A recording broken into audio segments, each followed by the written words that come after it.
Hey, I'm just taking my break at work, so this is gonna be an audio again, and I'm gonna have to make it faster than usual. I mean, shorter than usual, shorter. Anyways, I wanted to again talk a bit about separation spells and why I just don't do them or really recommend them per se. So basically, I've never done a separation spell, not for myself, regarding that I wanted to separate someone, not for a client, not for a client. And, it's not really moral issues or like karma issues, because I do not believe in karma. It's more just the fact that separations are, not, like I said in my first video that you can watch about separation spells, they can separate a couple, but then that doesn't mean you'll get them back. They'll just break up, and, you know. And the other reason is that it can be really tough to just separate a couple because maybe they're really happy, or maybe they really want to stay together, and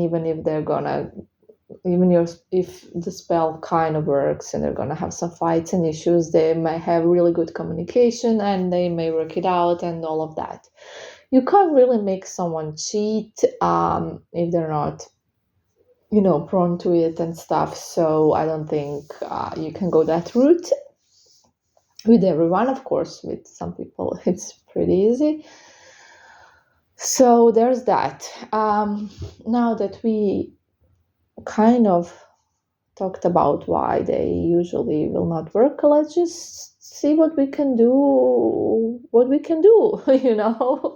If we can't do that, what can we do? Let's say you have an ex and they left you for someone else, for example, or they have a new boyfriend or girlfriend, and they have a boyfriend or girlfriend and you want them back. Okay.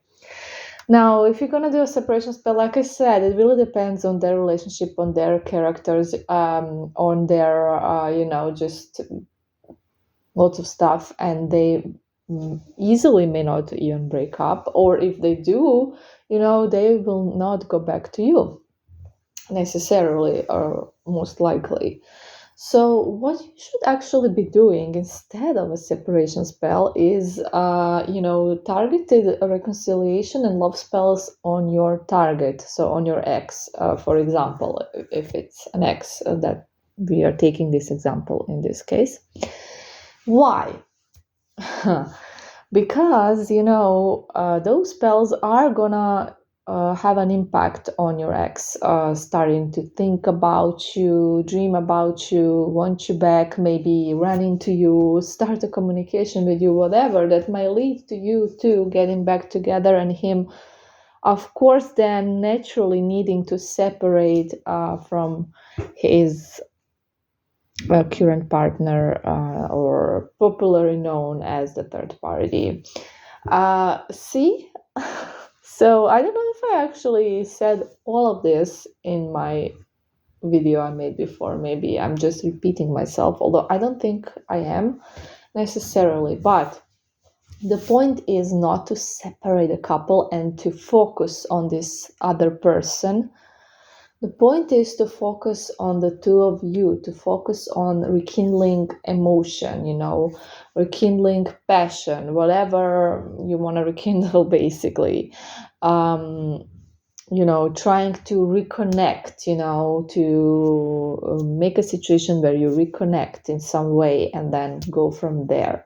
So, the best thing is actually to ignore the third party and that he or she even exists, that they even exist, because you're just giving energy to that. You're just focused on this breakup and on this person, and you should be focused on you and the person you want to have back or seduce or whatever your situation might be. I'm just giving, an example here. which is, the example I took because it's the most common. It's the most common thing, and it really is how it usually works with this example in specific. Depending on a situation, we might do something else, but yeah.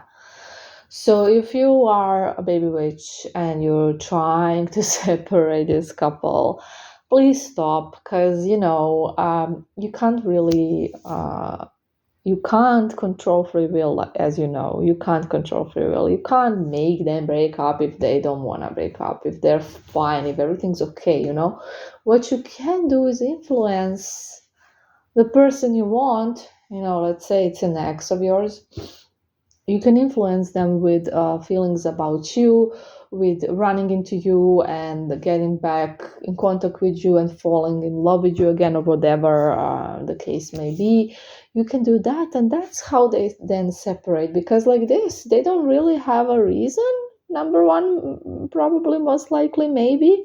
Some will have really rocky and bad relationships, and then separation spells will work, but for a lot of people, the relationships will be either fine or like just normal or average or whatever, and they will not want to break up, especially, for some arguments or whatever. It does depend, okay? So I wouldn't even go that route, okay?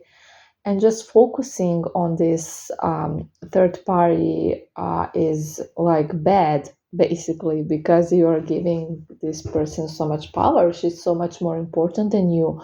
You're doing spells to separate this person from your ex, because she's so important and you need to do a spell on her and stuff, whilst you're the important one and you should just do spells for you. And then because you're so much better than the third party and so much more powerful, they're gonna choose you automatically, basically. So yeah, think about this. Just think about this. Think if it makes sense, maybe. From my experience with clients, this is